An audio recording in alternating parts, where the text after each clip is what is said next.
initiative aims to enhance trade, connectivity, and people-to-people relations between Ghana and Burkina Faso for the mutual benefit of its peoples. I thank you very much, Mr. Speaker. Any supplementary question? With the coming into office of this current administration through a democratic means, would the current government condemn the coup d'etats in these AES states that overthrew democratic governments?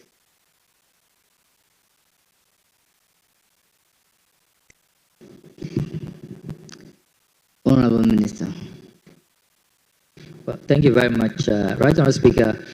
As I have emphasized all afternoon, we are in a very strategic period of dialogue, of engagements.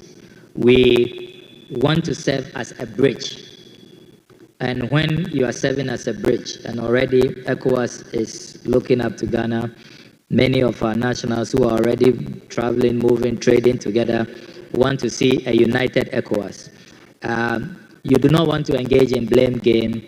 You don't want to single out anybody for what may be perceived wrongly, and which will undermine our efforts at dialogue, at negotiations towards the aims and the objectives that we all want as a people, as a house. So I will recommend a different strategy. I do not think that what you are suggesting at this point will be helpful to the ongoing rapprochement, the engagements, and the dialogue that is ongoing. I think that we should remain on this path. This is a path which is in our national interest and which will ultimately help our sub-region.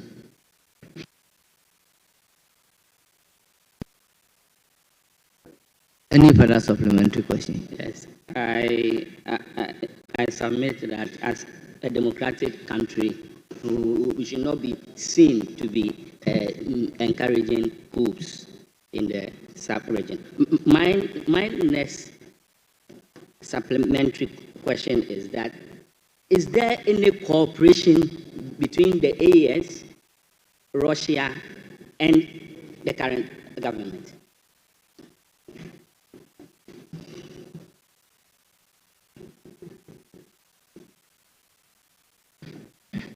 I'm grateful, Mr. Speaker. Mr. Speaker, because the honourable member preceded his question with a remark, and this has been a house of records, let me state without any equivocation that the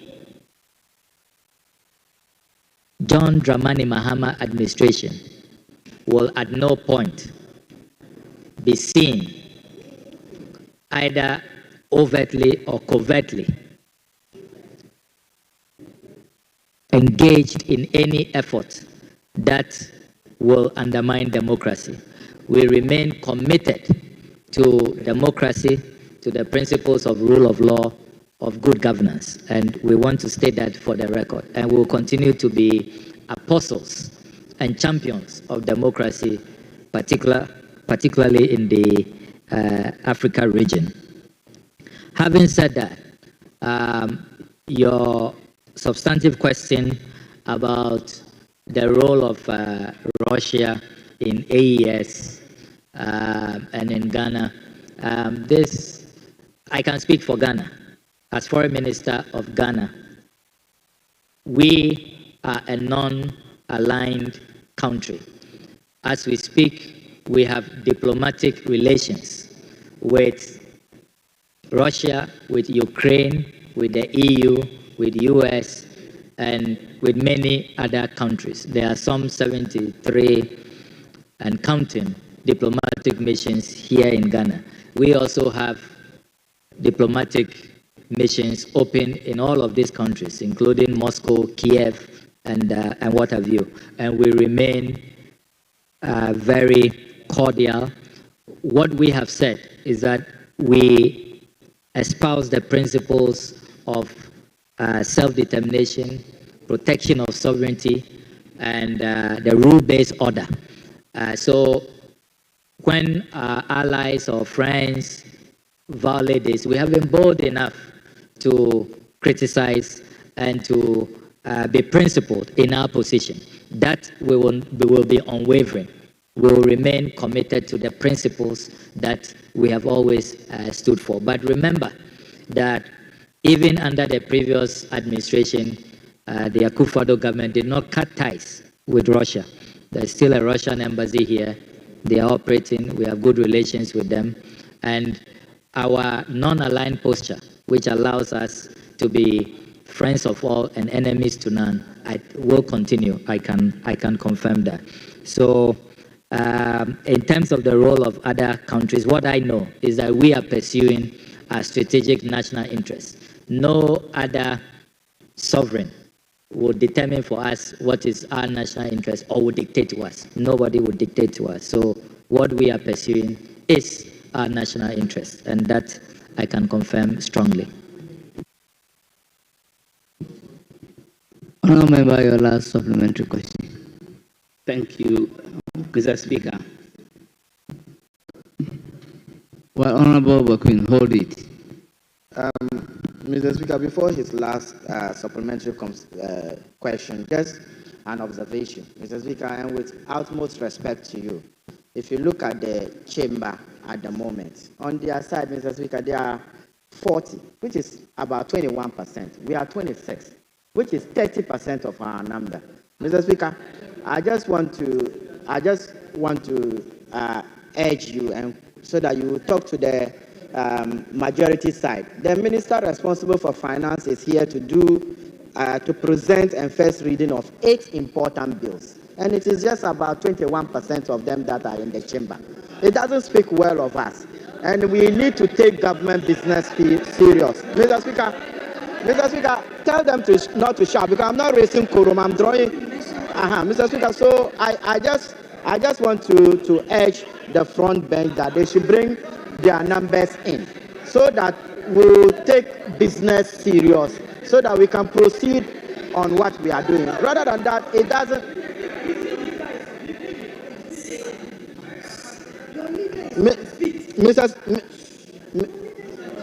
Mr. Speaker, as I rightly said, the majority side, they are 187. At the moment, they are 40, which is 21% of their number. We are 88, I have counted, and we are 26 now, which is 30% of our number. It doesn't make seats. So for that matter, they should try and come in there, so that the finance minister's important bills and first presentation and first reading, it can be done. Rather than that, Mr. Speaker, it doesn't speak well of this House. It doesn't speak well of this House, and we don't take our business, especially the majority side. It doesn't speak well of you, that you have 187 and you are less than 40 in the chamber. Mr. Speaker, with respect, I think you should direct the minority side so that they bring their numbers in, and then we can continue with the business. That is my prayer to you, Mr. Speaker. Well, Honourable Member, your last supplementary question. Thank you, Mr. Speaker.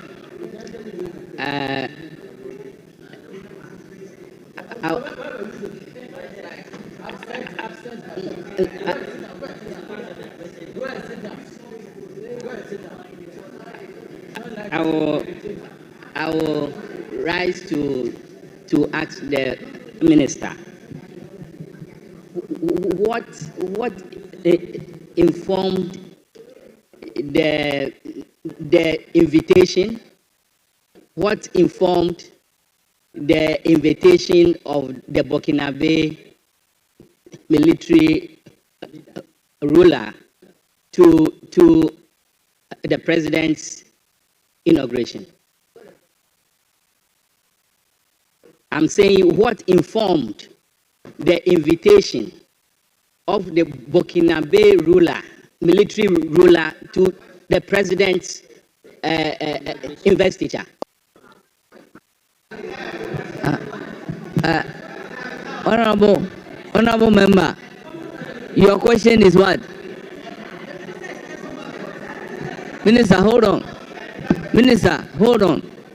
I am asking the minister what informed the invitation of the Burkinabe military ruler to the president's investiture. Honourable Minister, the question is accordingly overruled.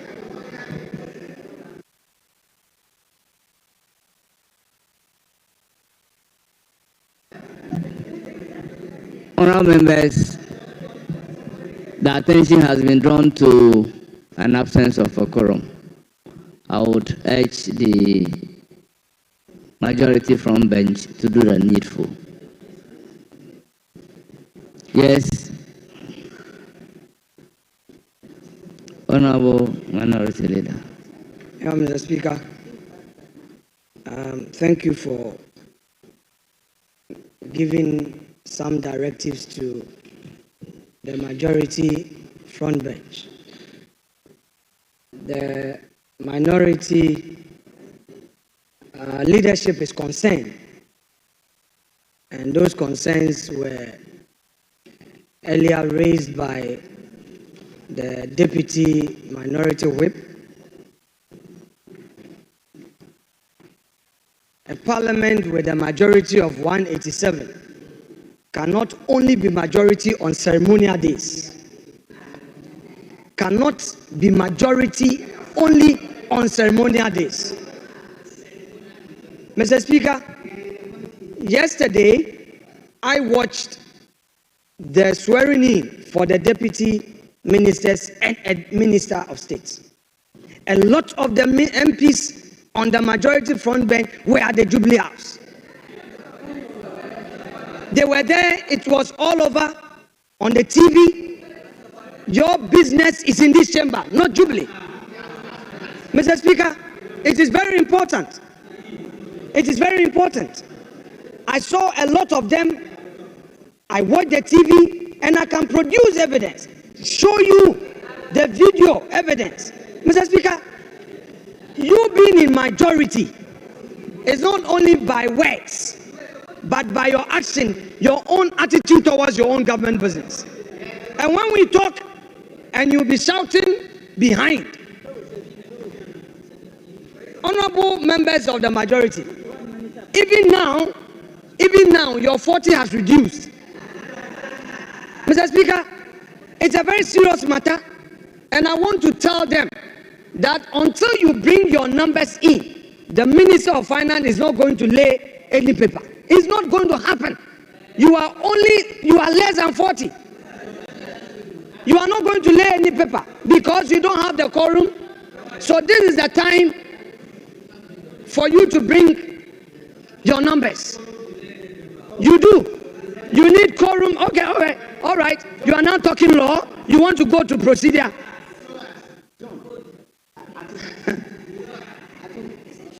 You want me to show you where we need quorum to start business? All right, very well. Go to the Constitution.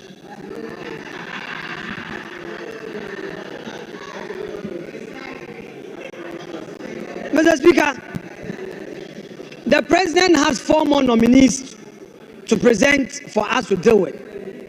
If that 4 is causing anxiety, then your duty is to prevail on the President to bring the 4. It's delaying. Is this anxiety that is even causing you to be absent in this chamber? It's left with 4. You said 60. The finance minister was here applauding the government that, oh, we promised 60 ministers. We've delivered. Where are the 4? Are you being indecisive? Agriculture, you said, you promised. Agriculture for transformation agenda. Go to page 152 of your budget, finance minister. Go to page 152. You promised 1.5 billion only to allocate 924 million Ghana cedis. What is your seriousness on agriculture? You are rendering the Minister of Agriculture redundant. And you don't come here to do business. Well, the finance minister Honorable Minority Leader. Mr. Speaker, I would end. Mr. Speaker, I will be end. I will end. But we are not formally going to raise this quorum because we believe that the Minister of Finance, after presenting budget, must go through the necessary protocols so that this House can function. Deputy Majority Leader, today is your last. Your side must show seriousness. The NDC majority must show seriousness. We will let him lay his papers so that he can go back to the ministry. But this house is not for ceremonial days. Only sooner, then you come here. When it gets to budget, then you dress and come here. And then when it's left with government business, you don't want to come. Then you are all at Jubilee, negotiating for board, deputy minister, looking for appointments.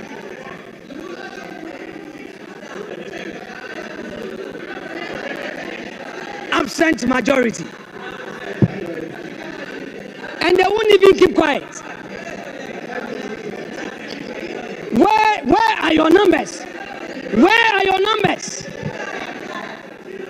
Where are your numbers? We need your presence in this chamber. We need your presence in this chamber. Achinasu tomorrow.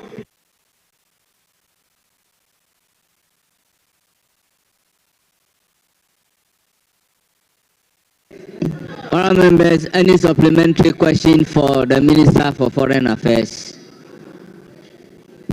I think you've asked your supplementary question.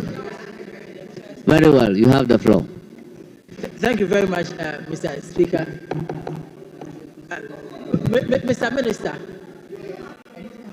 Mr. Minister, with your approach that the NDC or this government. Honourable members, order. Honourable Dafabeko, please, if I may put my question. Honourable Dafabeko, I will listen to you after him. Okay.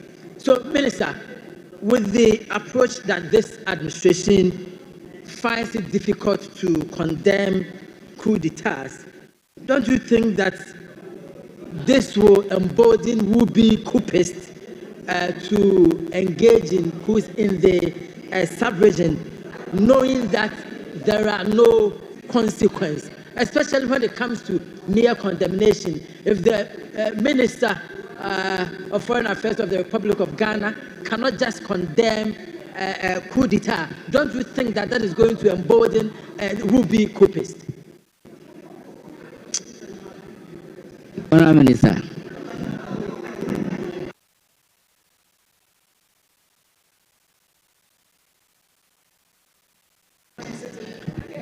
I'm grateful, Right Honourable Speaker. Right Honourable Speaker, when these coups occurred more than a year ago, the position of ECOWAS, the position of Ghana, was made clear and well articulated. As a government, we have not departed from that position. We remain committed to the principles of democracy. The 1992 Constitution in Ghana enjoins all of us to be committed to deepening democracy. And our political tradition, is credited for bringing us this far in our democratic credentials. This is the longest dispensation of democracy under this Fourth Republic since the 1992 Constitution was promulgated. And we are very proud of that, to have led those efforts. So our commitment to good governance, to rule of law, to democracy, to the rule-based order is not in doubt, and nobody can question that. What is happening now is, in pursuit of Article 40A, our strategic national interests, making sure that we create a bridge, a dialogue. Here we are faced with violent extremism, with terrorism. We need to share intelligence. We need to have bilateral engagements that will protect our territorial integrity. we need to make sure that the peace and stability of our country is protected.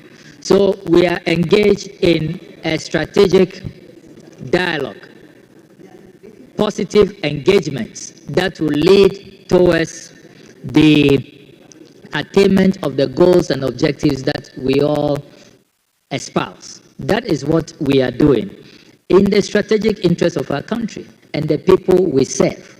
So this is not a period that requires, if you like, unguarded statements, bombastic statements, calling out people, attacking people. That will not help us.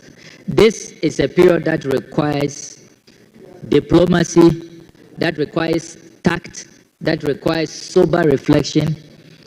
It requires a lot of wisdom and cautious rapprochement.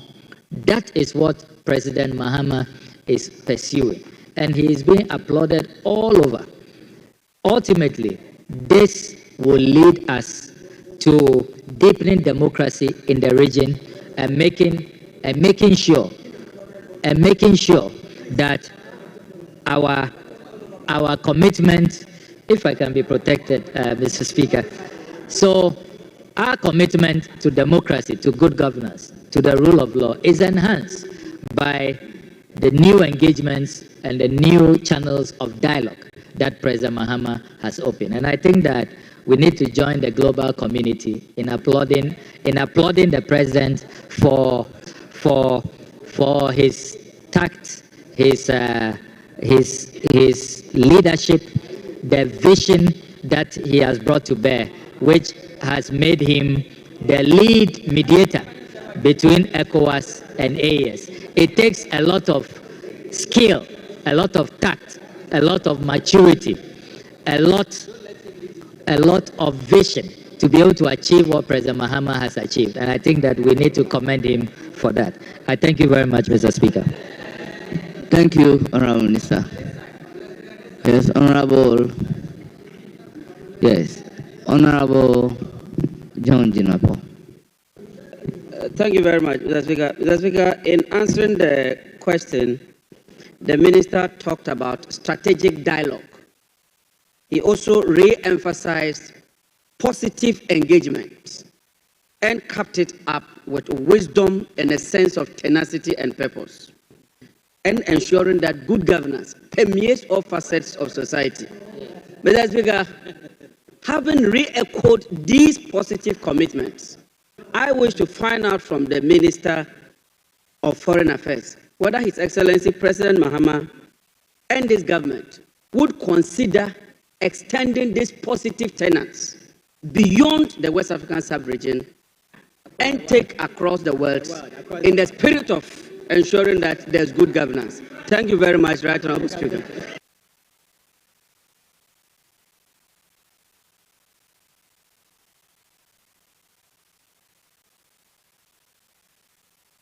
Yes, Honorable Minister.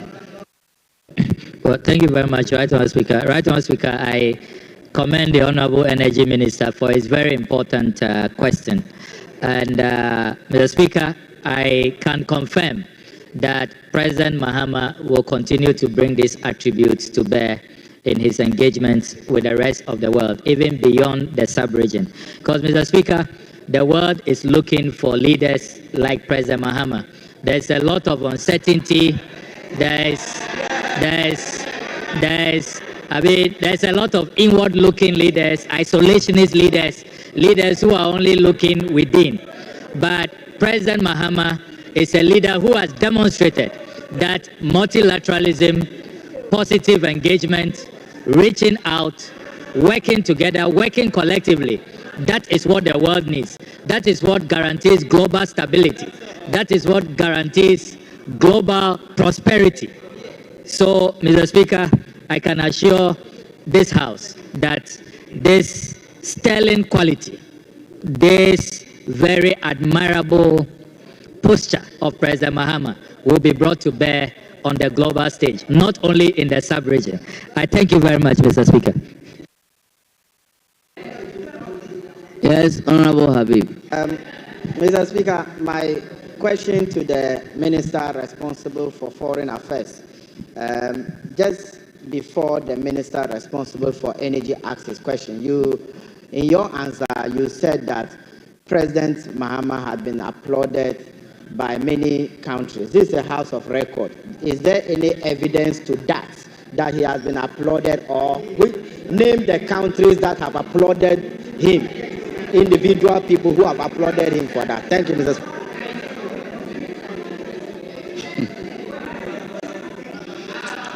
Yes, Honorable Minister.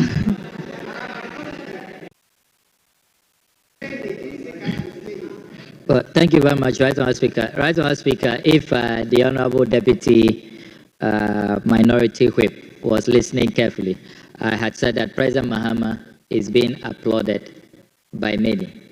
I didn't say countries.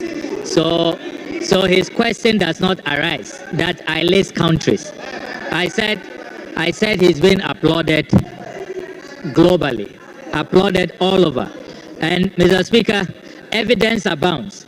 Those who have been reading the international literature, read if you read the international media, you see analysts, you see pundits, you see experts, contributors who are all saying that, Honorable John President Mahama's approach, his very skillful and tactful approach, that is the way to go. And I've already told you that he has received invitations from a number of leaders on the continent to come and have discussions on the recent tour that he has carried out within the AES bloc. So there is no doubt that President Mahama is being applauded. Here in Ghana, if you follow even media reports, media reportage, he is being applauded by many for the skill, the tact, the maturity that he has brought to bear. And I know that deep down the hearts of my colleagues, they are also in awe. They are very proud of President Mahama's diplomatic prowess. I know that if they were allowed to admit that publicly, I know that they will do that. I'm thankful, Mr. Speaker. Honourable members' leadership.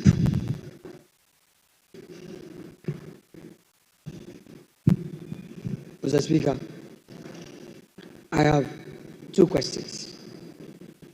The respected Foreign Minister, in an earlier answer, said that there are world leaders who are inward looking and are isolationists.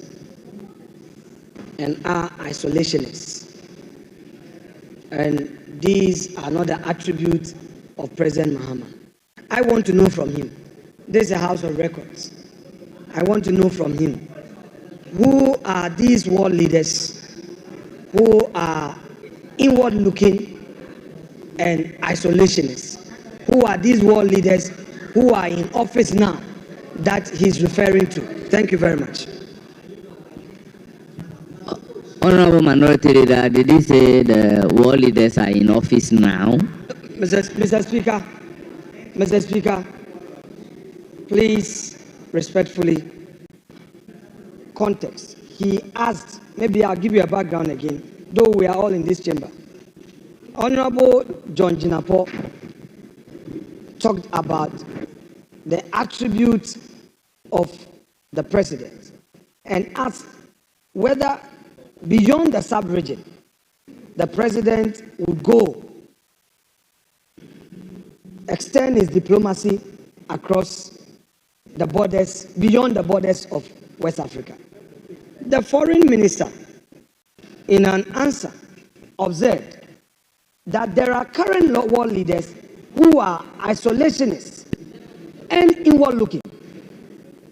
And these are not the attributes that President Mahama has. In his own words, maybe we can pause and call for the transcripts.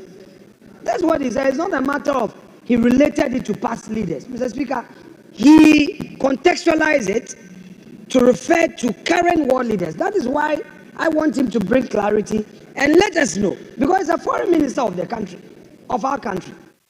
If there is any world leader who is an isolationist and an inward-looking leader, he is now dealing with world leaders. He should let us know so that we'll be guided. That's the question to him. He said it, not mine. Honorable Minister. Thank you very much, Right Honourable Speaker. Right Honourable Speaker, the minority leader is right that I did use those words, and we are seeing a rise in isolationism and inward-looking leadership. But the minority leader knows that the good dictates of diplomacy does not permit me to mention names. It will not be in our strategic national interest to mention names. We all know we're describing the qualities of President Mahama. We are talking about his belief in multilateralism, his belief in the collective approach, his belief in reaching out, in making sure that we all work together as a people, and that once we are united and integrated, there is more we can achieve than being inward-looking and being isolationist. So I think the point has been made.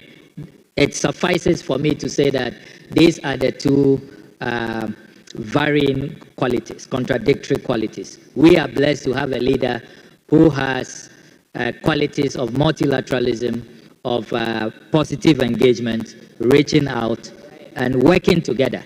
So I think that should suffice. We should not invite conflict or war upon ourselves. And I know that the minority leader is experienced in diplomacy and international relations, and it will not be good for this House to be listing leaders and trying to, if you like, pigeonhole them in a negative context, which will not be appropriate at this time. Thank you very much. Thank you, Mr. Your Speaker. next question. Mr. Speaker, I agree with my respected colleague in part and disagree with him in part. Mr. Speaker, the metaphor created by him in a submission is entirely his. And I'm happy he says that we should not use the platform to mention names. However, I hold a view that he could have eloquently put out the attributes of President Mahama without the approach he adopted. To the extent that when he had the opportunity for the second time, he re-echoed that there is a current trend of isolationist leadership across the world. Obviously, this is a house of record. To the extent that you have anchored a submission on a trend, you are a diplomat. So if Mr. Speaker would agree with this prayer, I would pray that aspect of the submission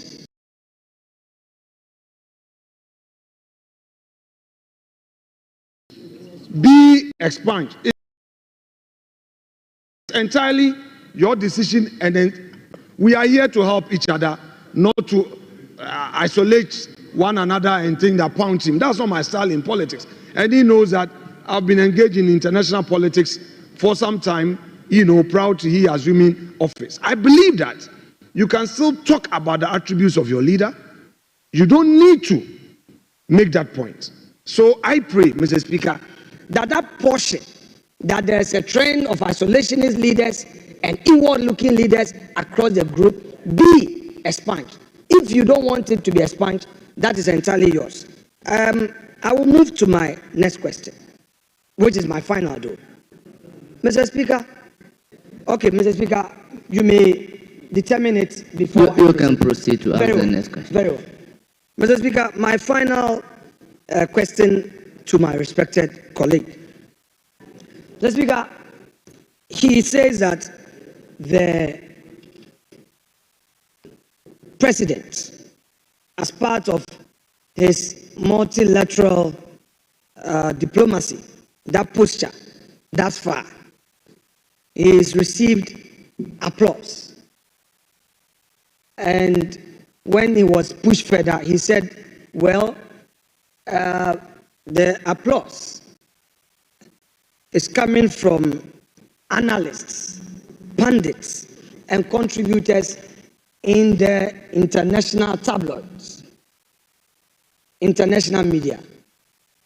Can the respected diplomats and member of this house give us these contributors by name, these pundits, which newspaper, which global newspaper, which tabloids, which dates, so that this house can fully apprise itself of these great attributes and join in celebrating our president,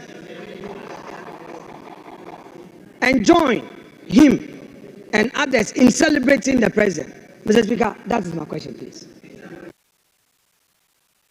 Very well, Honorable Minister.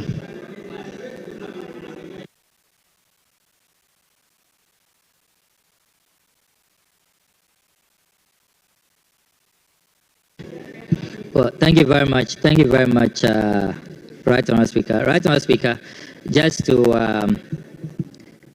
address the first part of the minority leader's concern. The minority leader should be assured that the trends that I've spoken to are trends that have been openly discussed, for which even international organizations like the UN, the AU, have had sessions to discuss this trend. So there is nothing we stand to lose, even as a house. Actually, in the coming weeks, I will be bringing a statement here on that threat and what we can do as a house to be more resilient, because the requirement of what is going on now in the international arena is that African countries in particular, including Ghana, must fashion out new foreign policies that makes us more resilient, that makes us more self-reliant, so that we do not have to depend, because the global order has changed. And the tapestry of global leaders now are not the same as it was. And this is a fact that international organizations are discussing.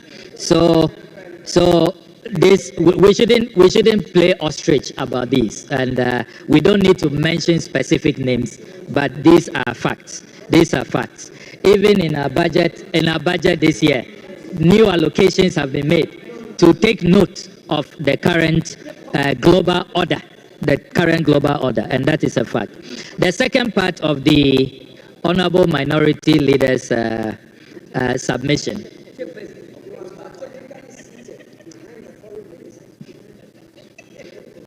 The second part of the minority leaders, can the minority leader, I'm responding to you. I'm responding to you. The request by the minority leader is very much in order, and I'm willing to table that.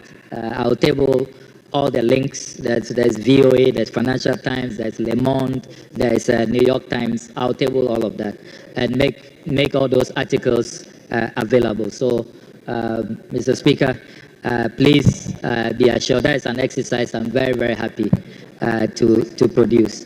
But, Mr. Speaker, on a lighter note, the minority leader and I, we like that. On a lighter note, I'm wondering where the minority leader was when his colleagues behind him were calling on me to condemn specific world leaders. They were calling on me to condemn them, and I stayed away from that. And he didn't advise them, but is now seeking to advise me. So it's quite interesting. Sometimes the double standards of the minority leader. But that's on a lighter note. It's on a lighter note. Thank you, Mr. Speaker.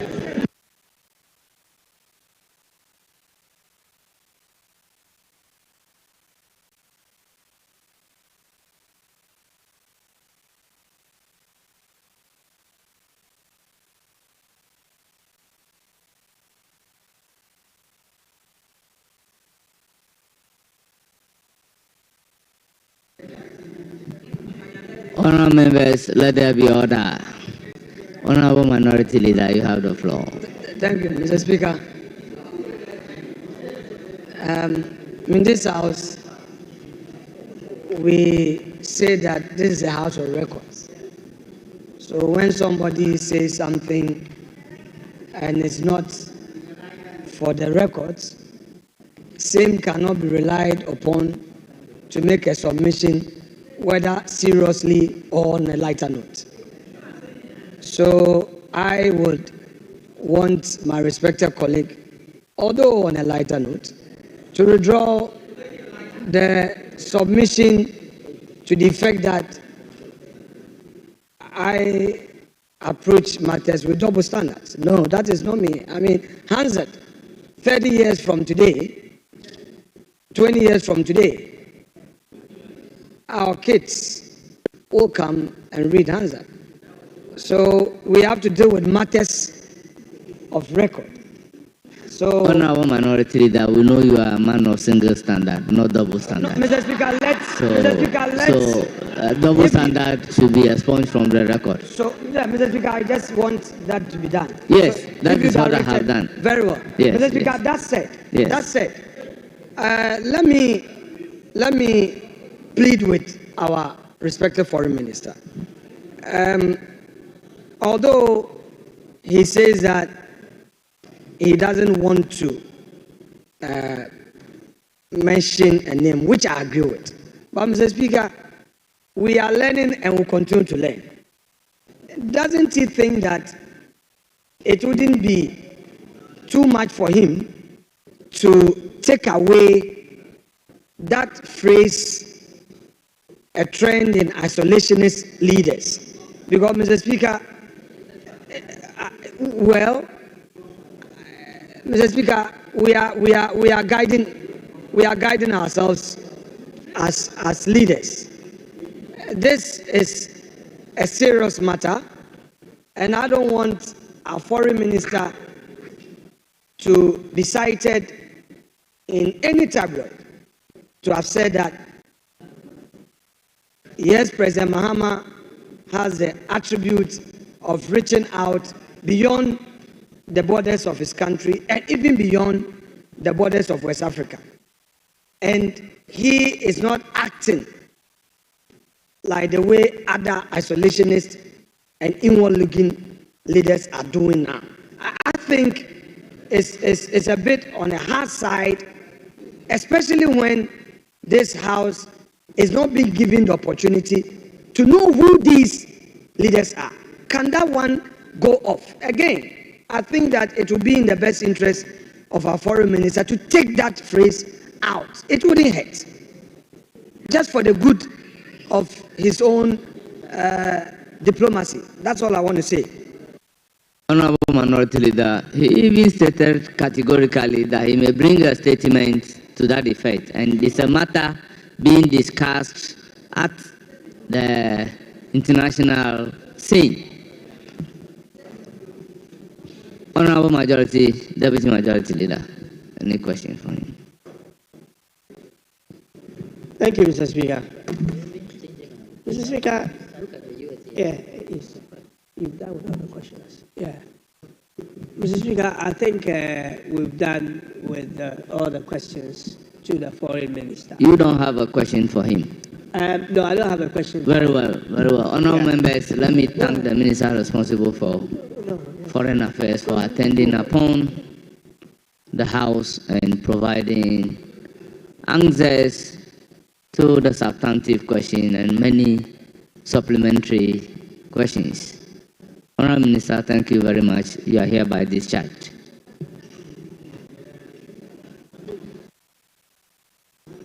Yes, Honourable Deputy Majority Leader. Speaker, may we pray you to consider the items listed on the addendum, other paper addendum 2.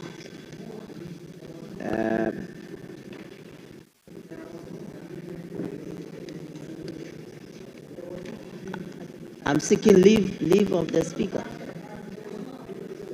You are in disagreement, but I'm leaving it in the hands of the speaker. It's yes, we are all delaying. So yes, I'm doing my job.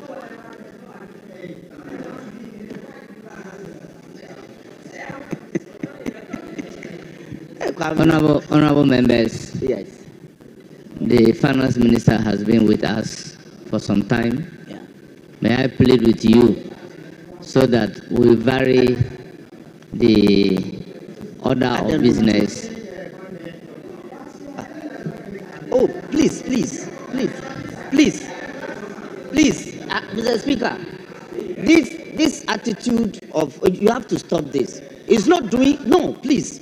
You can't say that it's doing the front bench business for them. You can't do that. You cannot do that. You cannot do that, please. So, Mr. Speaker, that is why we are seeking your leave to vary, yes, and so that we move to addendum, other paper addendum 2, so the instruments can be laid in agreement with the leader on the other side, on the agreement. Subject. We've already had agreement. We've already had agreement. Mr. Speaker, thank you. The Finance Minister has been with us for some time now. Application has been made to vary the order of business to representation of papers. Mr. Speaker, the majority chief whip must learn the rules very fast as he's just in leadership. On which record did I say you are doing their bidding? On which record? Did I speak to the mic? On which record did I say that? So he cannot just be on his feet and allege that. Honourable Habib, I've heard you loud and clear that the speaker is doing the work of the front bench. He was speaking to the mic, Mr. Speaker. Honourable Habib, though you didn't speak into the microphone, but I've heard you loud and clear. The speaker is doing the work of the front bench. Mr. Speaker, I've heard you. Mr. Speaker, I have been on that side as a leader before. I have been on that side as a leader before. So, Mr. Speaker, I have been on that side and I have made several applications. So what I was seeking to tell you is that, Mr. Speaker, is to the effect that the majority whip, chief whip, was not even in the chamber when we started the discussion of this addendum paper. So on which you were not here. Yes, the Finance Minister have been here for some time, and the Finance Minister have engaged. The Deputy Majority Whip, Majority Leader had engaged on the addendum, which we don't have a problem. But the Majority Chief Whip was not here. So he cannot speak to it when he was not here, when we agree on that. On that note, Mr. Speaker, we have no difficulty in the Minister responsible for Finance to do addendum 2. But Mr. Speaker, after raising the issue, you can see that, they are now here. For that matter, even though they are still not up to 91, they don't still have the numbers, but we don't have any difficulty on this. Thank you.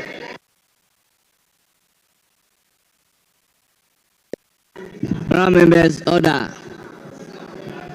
Leave is hereby granted at commencement of public business. Order paper addendum 2. Presentation and first reading of bills.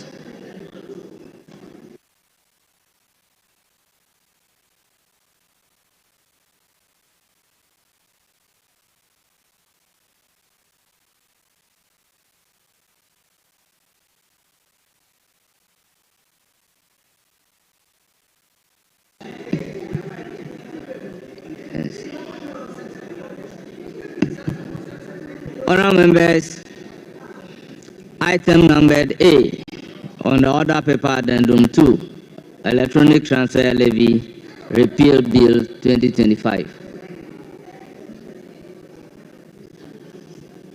An act to repeal the Electronic Transfer Levy Act 2022, Act.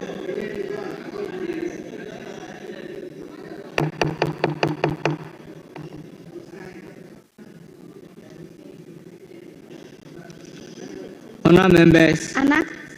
Very well. Repeat it. An act to repeal the Electronic Transfer Levy Act 2022, Act 1075, and the Electronic Transfer Levy Amendment Act 2022, Act 1089, and to provide for related matters.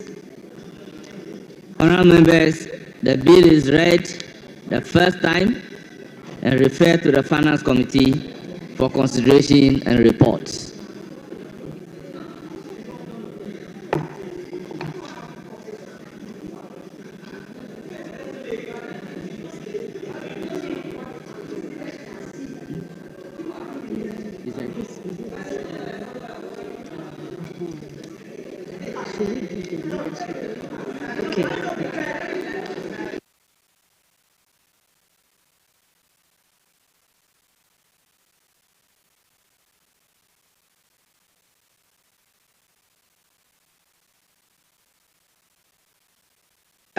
Mr. Speaker, if it will please you, even though you have referred the matter to the Finance Committee, if the leadership of or the entire Committee of Constitutional Legal can be attached to the Finance Committee, added to the Finance Committee, even though you referred it to the Finance Committee, but if the leadership of the Constitutional Legal, so that it could be a joint committee to look at this. Thank you, Mr. Speaker.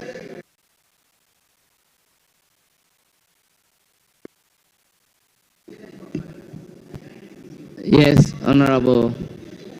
Speaker, I agree with the Honourable First Deputy Minority Whip to the extent that we join the leadership of the Committee of Constitutional and Parliamentary Affairs, not the entire committee, but the leadership of the committee.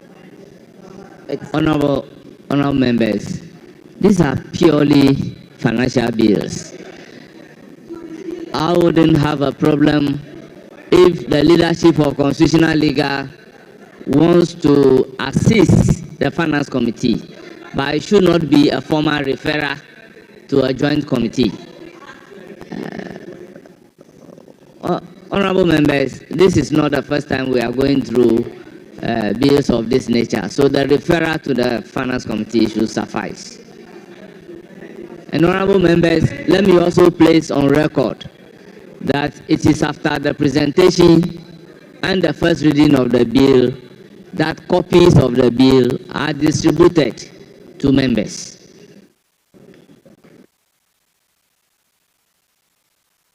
Yes, Honourable Minority Leader. Mr. Speaker, two issues on this rising. The practice has always been that even before the minister brings such a major policy matter, he engages with the leadership of the House. The finance minister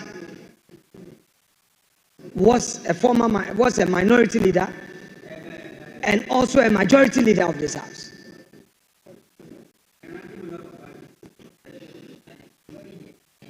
You have not seen, and I don't even know whether it's you're bringing it under a certificate of urgency or you've gazetted. No. I want to find out. I need to know. Yes, it doesn't matter. I need to know. So at least I should know. Because, Mr. Speaker, if you look at his budget, because I'm concerned, you proposed some 1.5 billion to the Ministry of Agriculture. And then if you look at the expenditure, the allocation, you gave them 924 million. So these engagements help. You know, when you were the ranking, you could spot some issues and engage. Honorable Minority Leader, I believe strongly that next week the budget is coming forward for debate. Mr. Speaker, don't get me out of context, respectfully. Mr. Speaker, we are not debating the budget. But there are procedural matters that we need to bring to his attention. You are a man of procedure. Practices of this house must be respected. How does a minister bring a major policy issue? Leadership is not aware, he's only saying he engaged. So I've not seen it. The whole of yesterday, I was around, he has my number. I've been in the office. I've not seen it. And I'm seeing this the first time in this chamber. That is unacceptable. That is unacceptable. Yes, Honorable Finance Minister. Mr. Speaker,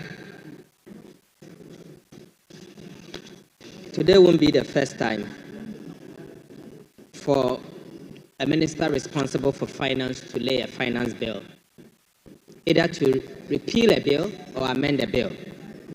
Mr. Speaker, I engaged the Deputy Minority Whip when I arrived in this house with the finance bills. At the time, the Honorable Minority Leader was not in the chamber. And I asked the Deputy Minority Leader that can I lay the following bills. The Speaker, the Deputy Minority Whip is very much aware that we are laying the bills today. Mr. Speaker, I did the engagement even before the order paper was printed.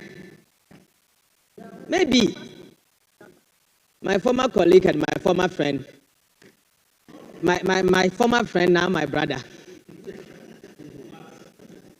doesn't know the kind of engagement that we had. Mr. Speaker, I have now elevated him from my former, as a former friend to now brother. So he should understand that I did engage the caucus, and he was not in the chamber at the time. He was not in the chamber at the time. Mr. Speaker, all what I seek to do is to lay these bills for the Finance Committee to be able to consider the bills. Nothing more, nothing less. Mr. Speaker, all what we are seeking to do is to relieve the burden on the ordinary Ghanaian. That is all what we are trying to do. That is all what we are trying to do. So, Mr. Speaker, if you permit me, I will lay this bill and you urge the Finance Committee to urgently consider this to relieve the burden on the ordinary Ghanaian. Thank you, Mr. Speaker. Honorable Minority Leader, few minutes ago, we listened to the Deputy Minority Whip to the effect that at the time discussions were being held, leading to the order paper addendum 2, Honorable Majority Chief Whip Roxanne Nelson Kwame Eche-Dapamakwa was not even in the chamber. This is a testimony of the fact that some engagement has been carried out. So I will plead with the House, let's make progress and lay these papers to be referred to the Finance Committee.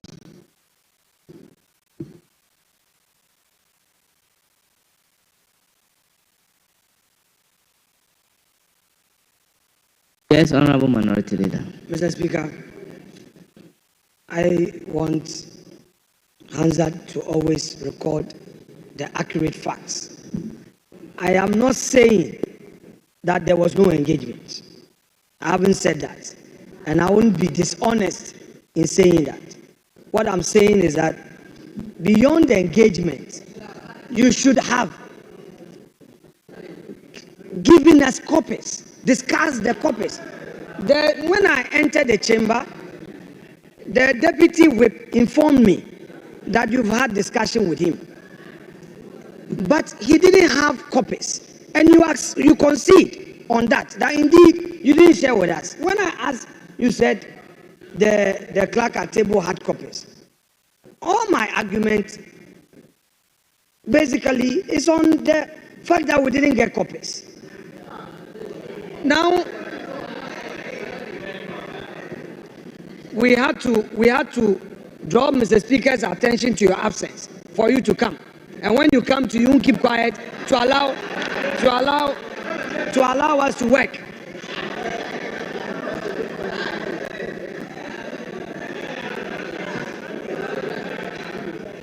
Mr. Speaker, so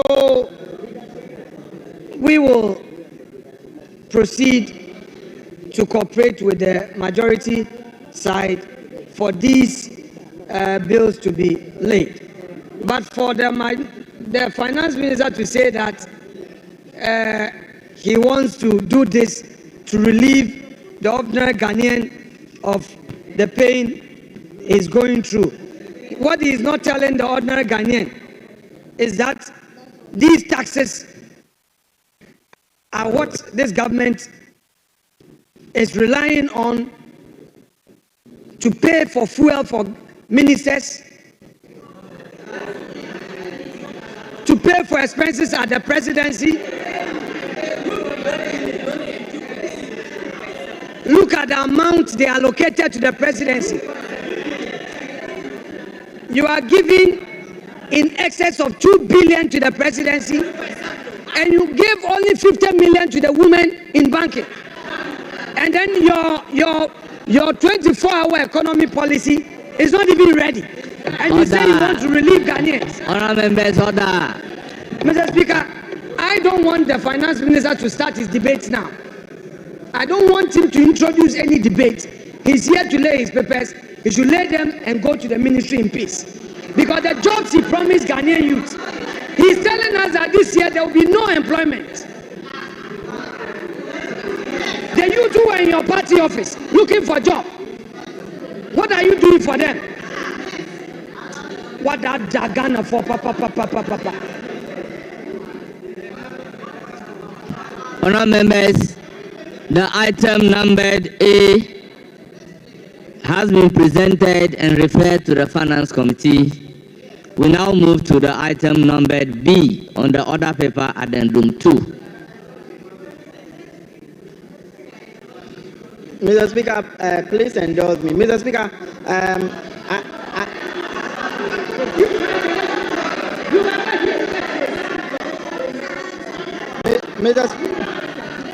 Mr. Speaker, you see, Mr. Speaker, I know you, Mr. Speaker, I know you said the referral. I know you said the referral is to the Finance Committee. Mr. Speaker, the majority. Order. Mr. Speaker, the majority chief whip also agreed to the fact that the leadership of the Constitution. Mr. Speaker, these are laws that we are going to make. I know you are very passionate about that. And for us to make laws that we don't include the committee, that's for Constitution. So I don't think it will hurt Finance Minister, because these are laws that we are going to make. So if the leadership of this committee is added to Finance Committee, it will be a problem. It won't hurt. I have been to several committees as a member of parliament to help them make laws without those bills being referred to us jointly. Honorable Deputy Minority Leader, was I not at a gender committee meeting to help in the affirmative action bill as a ranking member for Constitutional, Legal and Parliamentary Affairs Committee? It was not referred to the joint committee, but I was there to help. There are instances where the bill will not be referred to a joint committee. Myself and Honorable Anyimedu will be at that committee level to be able to help the committee. By practice in this house, financial bills are not jointly referred. Yes, Honorable Anyimedu. Mr. Speaker, I think it is without prejudice that this application is made.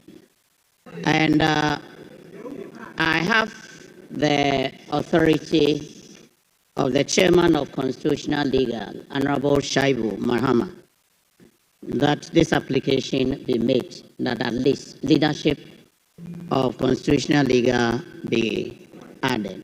Mr. Speaker, since you have the authority, to make the referral to the Finance Committee as has always been done, and to add the leadership of constitutional legal. I think we are only formalizing this.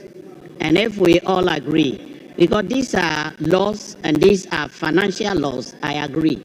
But I think the leadership would assist would assist the Finance Committee in coming out with good laws. Honorable Animedo, the point that I am making is that by practice and convention, these bills are not jointly referred. However, the leadership of the Finance Committee is not prevented from joining the Finance Committee to do this bill. And I have used you and I, for instance. We've been to several committees to help them without the bill not be, without the bill jointly referred. But let me remind you that the affirmative action, Mr. Speaker, it was referred. It was so formally referred that constitutional legal, my style is not to join committee meetings when formally I'm not invited. So, Mr. Speaker, if you agree with me that what we are doing is to assist and make sure that the right things are done. So I'm only asking that this be made formal. Honourable members, let us not belabor at this point. The bill is referred to the Finance Committee for consideration and reports. Item number B on order paper addendum 2. An act to amend the Ghana Infrastructure Investment Fund Act 2014, Act 877, to remove the annual budget funding amount as the source of funding for the fund. Honourable members, the Ghana Infrastructure Investment Fund Amendment Bill 2025 is presented and read for the first time and referred to the Finance Committee for consideration and report. Item number C on order paper addendum 2. An act to amend the Revenue Administration Act 2016, Act 915, to reduce the percentage of the total revenue that is set aside by the minister in the Ghana Revenue Authority General Refund Account and provide for related matters. Honourable members, the Bill on Revenue Administration Amendment Bill 2025 is presented and read for the first time and referred to the Finance Committee for consideration and reports. Item number D. An act to repeal the Emissions Levy Act 2023, Act 1112, and to provide for related matters. Honourable members, the Special Import Levy Amendment Bill 2025 is read for the first time and referred to the Finance Committee for consideration and report. Item number E.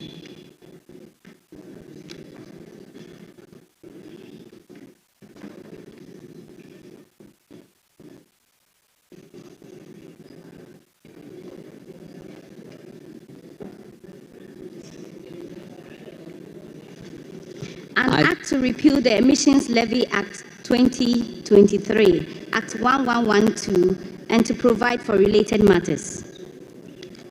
Honourable members, the Emission Levy Repeal Bill 2025 is read for the first time and is referred to the Finance Committee for consideration and report.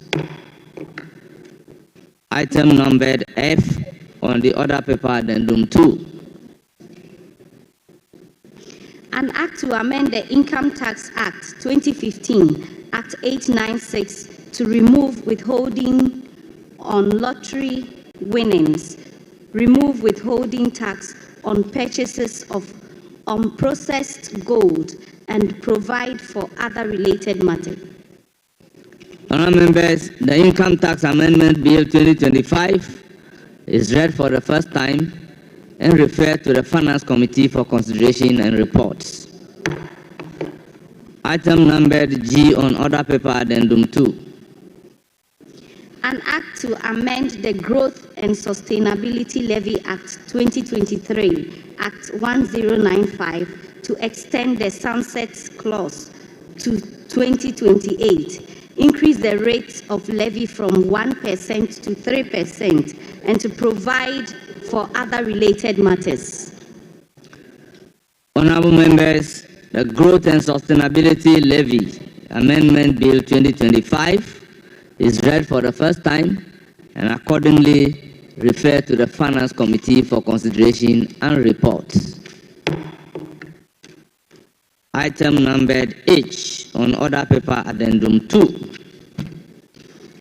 An act to amend the Earmarked Funds Capping and Realignment Act 2017, Act 947, by expunging the National Health Insurance Fund, Ghana Education Trust Fund, Road Fund, transfers to Ghana National Petroleum Corporation from Petroleum Revenue, Mineral Income Investment Fund, Ghana Infrastructure Investment Fund from the schedule, and to provide for related matters.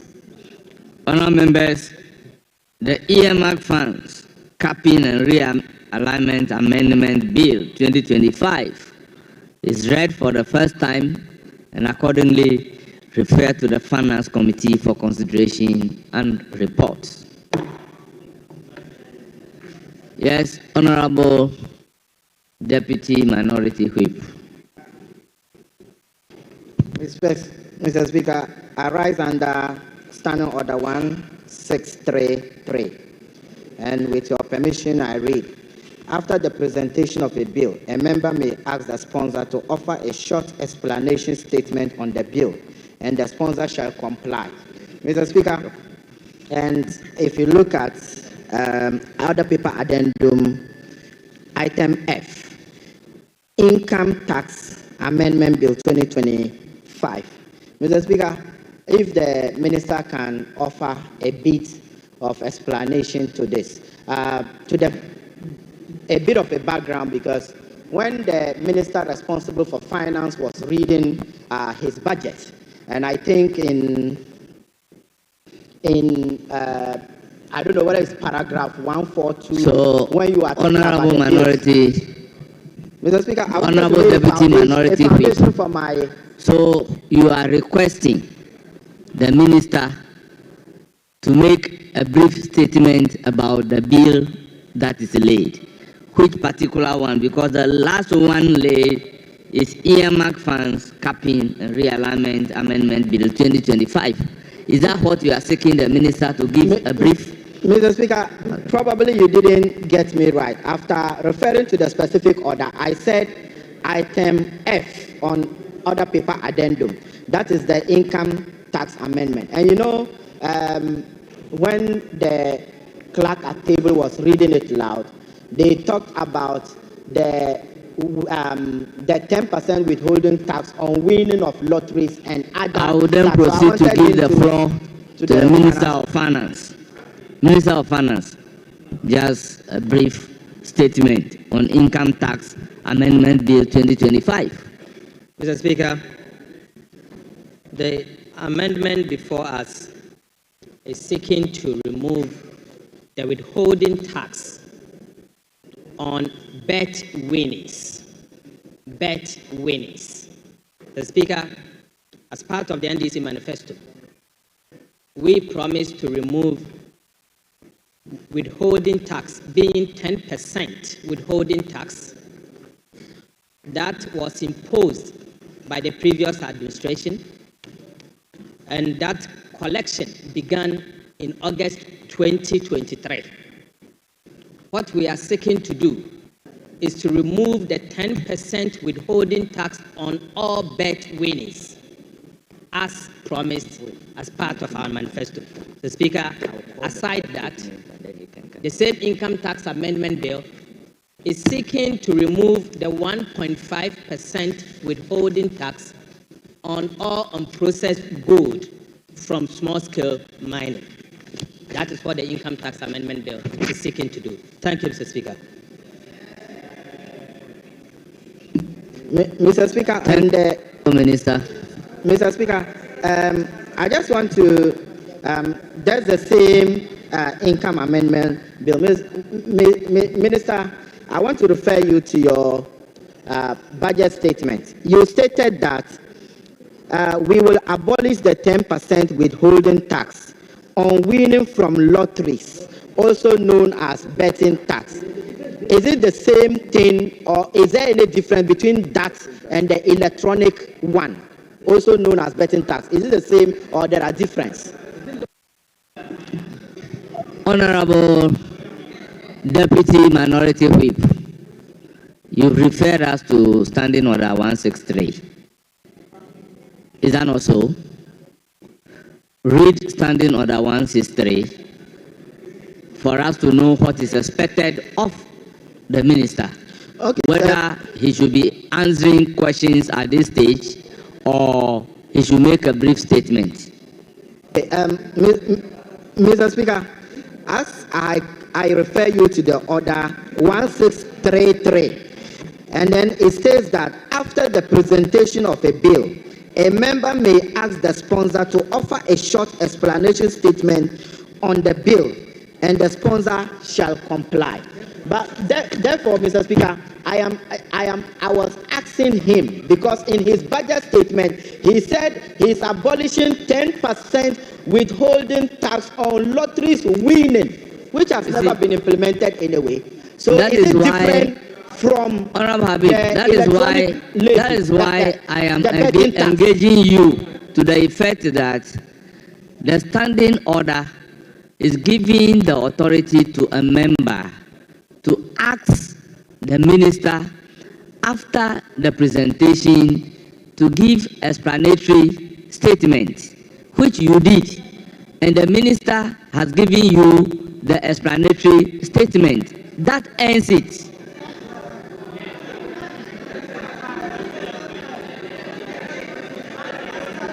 Honourable members, I said severally that when a procedure is set down for a right to be exercised, it is that procedure that will follow in exercising the right. The very order that you stood on was very clear to the effect that if a member is desirous, can ask the minister upon presentation to give explanatory statement. And when that right has been exercised and the minister has given the explanatory statement, it doesn't open it up for questions. Yes, Minority Leader. Mr. Speaker, you know you have a superior understanding of the law, and I appreciate it. What I think the member wanted to know was that the explanatory memorandum and the explanatory statement should have taken root from what the minister himself said in his budget statement. Mr. Speaker, yes, he has a right to give an explanatory statement, but that shouldn't be something unbeknown to this House. All that the Deputy Minority Whip is saying is that in your own budget statement, you made some commitment, and true to it, you have come under item F, Income Tax Amendment Bill. So in giving us an explanatory statement, his legitimate expectation is to the effect is that what you have said in the budget statement will be the basis for that explanation. You can't come to this House and tell us something new. Mr. Speaker,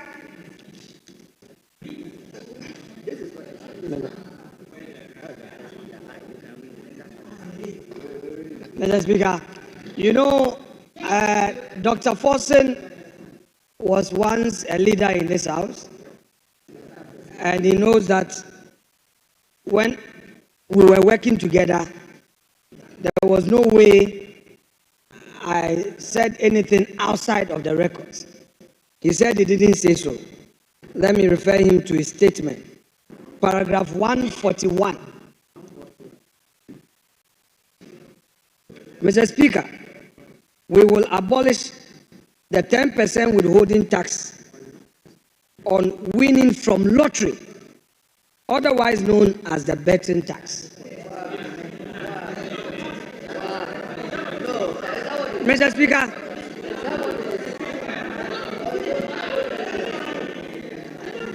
this is a house of debate. Please, Mr. Speaker, this is a house of debate. A member must patiently listen, so that if you are opposed to my views, you rise in your seat, from your seat where you belong. Then you oppose me, Mr. Speaker. So the minority whip is not asking for a question. It's not asking the minister a question. Neither is he demanding something from the minister outside of what the minister has said. When we are enacting a law, we bring a bill. There is always this memorandum that gives a background to the bill. Mr. Speaker, what is the background to this item F? The background to it is that there was a certain tax by the previous government, which tax was implemented. Mr. Speaker, we can do the propaganda out there, understand. As politicians, we can do what we want to do. But when it comes to the facts, we cannot depart from them. The question is, Honorable Minister, this particular tax that you are seeking to amend, was it ever implemented? The very tax, the very one that you put in your budget statement, I want to know. So the deputy whip is only asking you to explain, and in explaining, you cannot go outside of what you have already told this house. That is his contention. Honorable Minority Leader, you see, I will plead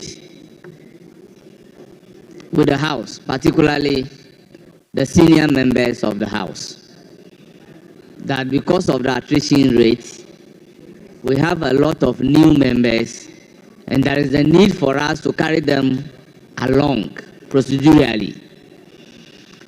We know as a fact that upon presentation of the bill or the paper, if the member or the minister presenting the paper is desirous of giving a brief explanation, he can do so. Or a member may request that explanation in line with Standing Order 163. Honorable Deputy Whip has exercised the option to request the minister to give that brief explanation. Honorable members, there is a difference between that explanation and a debate of the bill at second reading. When a bill is introduced and referred to the committee, just like what we have done, the committee will look at it, consider the bill, write a report. They will program the bill for second reading.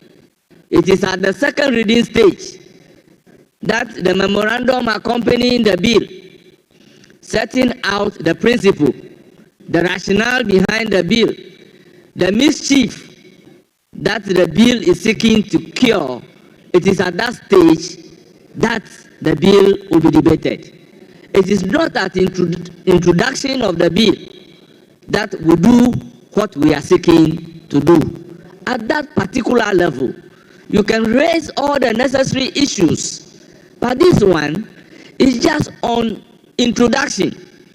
So whatever brief explanation that the minister has given, I so hope that it satisfies the requirement under Section 163 of our own standing orders.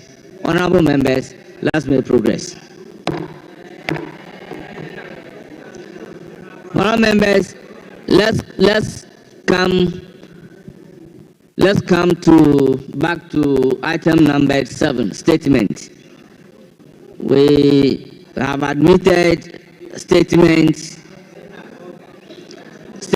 on Ramadan fasting by Professor Hamza Adam, Member of Parliament for Kumbugu.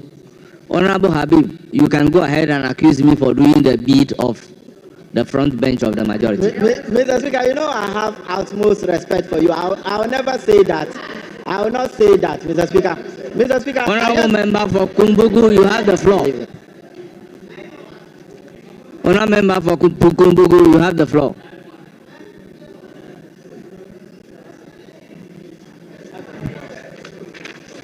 Second Deputy Speaker should take the chair. Thank you for the opportunity, Mr. Speaker, to make this important statement. Honorable Kumbugu, hold it. Yes, Honorable Minority Leader. Mr. Speaker, with respect. Mr. Speaker, with respect. Normally, when you rule, a member is supposed to rise to extend courtesy. He was on his feet to extend courtesy. But Mr. Speaker, all you have are the 5 of us on both sides. All you have are the 5 of us on both sides. So please, we give a smile. Let's exchange pleasantries. There is no way Habib would undermine you. Mr. Speaker, if you say that, oh, he should go ahead and accuse you, he was getting up to thank you, that as the chair pleases. As the chair pleases. Because he wasn't coming to attack you. Mr. Speaker, we are in this together.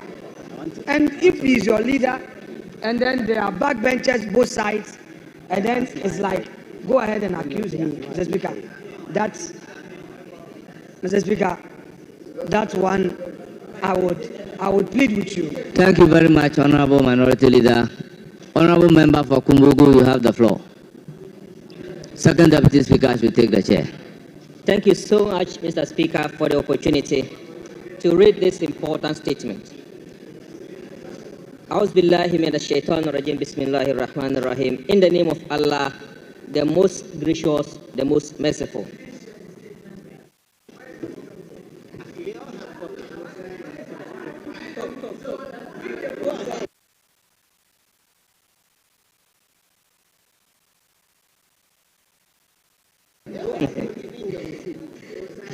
Right, Honorable Speaker, it's with great pleasure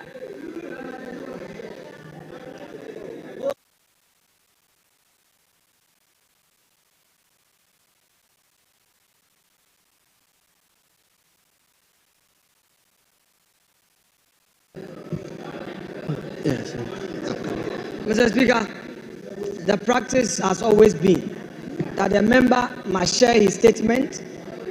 Once the Speaker ruled on this matter, that when the statement is admitted, he must share sufficient copies with colleagues.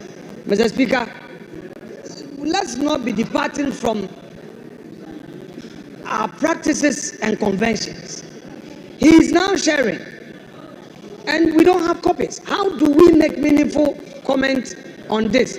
Mr. Speaker, second, the majority side of this house, Mr. Speaker, if you count them now, all their seats are empty. Yes, this is a house of record. We want to constantly remind you that you are making this a ceremonial chamber. It doesn't matter. You only come into this chamber on ceremonial days. Look, count, you are less than 30 in this chamber. Currently, you are less than 30. You cannot be using the Jubilee House as your office. This is the Chamber of Parliament. You are always moving to the Jubilee House. The time has come for you to respect your whips. No, Mr. Speaker, you always want your chief whip to be chasing you before you come to the chamber. You always want your leaders to chase you. Why are you at the Jubilee House? You were first elected as a member of Parliament. Mr. Speaker, the majority side must come into the chamber. We are going to raise quorum. You must come and work. Yes, because you want to go home. Because you want to go home. You want to go home. Look at all your empty seats.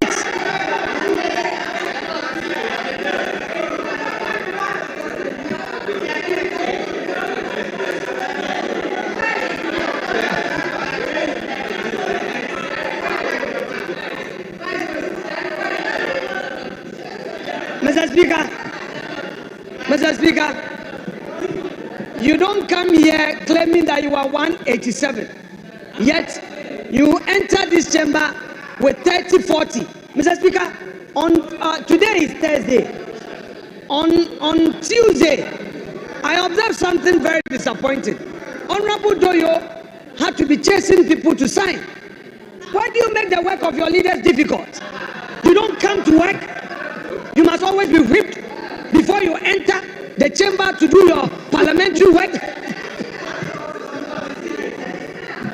Mr. Speaker, you currently are 41. You are not even up to 50. 41 of 187.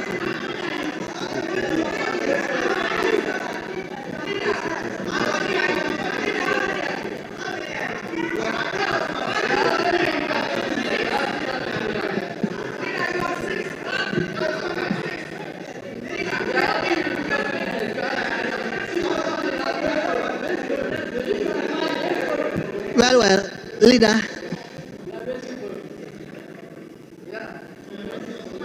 Mr. Speaker, this is a house of records. Our rules and the Constitution must be respected. Mr. Speaker, they came into office promising jobs. Yet, they are not giving jobs. Mr. Speaker, there is a net freeze on employment. 3, Mr. Speaker, their own so-called 24-hour economy policy did not find space in the budget. These are matters that must engage the attention. Please, listen, I'll come back to you. Well, let me conclude so that he comes in. Okay. Let me conclude so that he comes in. Mr. Speaker, besides, they don't come into this chamber. They are chasing for board appointment. The board appointments are for non-MPs. Those who didn't get MP, those who didn't get the opportunity. You want to be a board chairman. They are chasing for boards. When you are in opposition, Mr. Speaker, no MP should be on the board.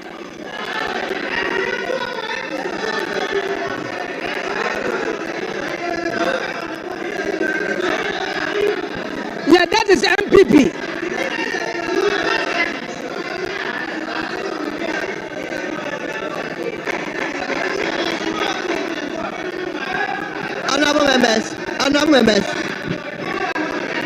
Honorable members, please, we must at any point in time listen to one person.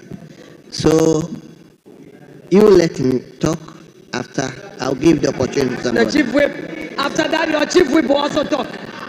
Mr. Speaker, when we were in government, they criticized MPs serving on boards. today, as a member of parliament on the majority side, your job is to come to the chamber and work, not to be at the Jubilee House chasing, saying that if you didn't get ministerial, they should consider you for a board. You are not going to serve on a board.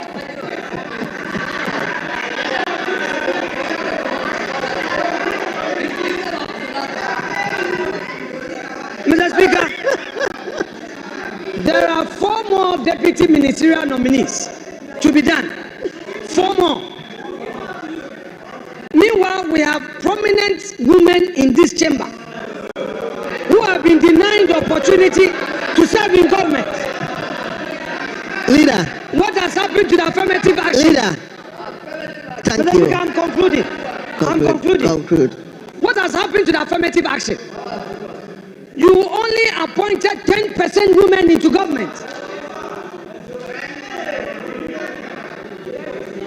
Mr. Speaker, I can mention names of honorable members who worked so hard and today they've been left dejected, depressed and frustrated. Leader, thank you. I thank you, Mr. Speaker. The chief whip, if he so desires, can respond to me. If he responds to me and there's a right of reply, I would exercise that right.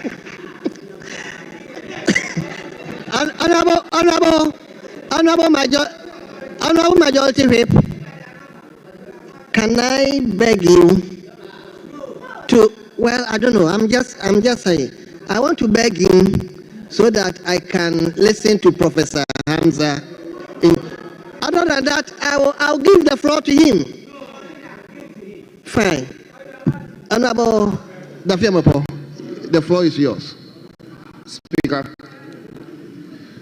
I thank you for the opportunity. Speaker, this House, as leaders, we assist you to manage the House. And that management of the House also goes to the numbers. Yes. As we speak, committees have just been established, subject to some 1 or 2 further amendments.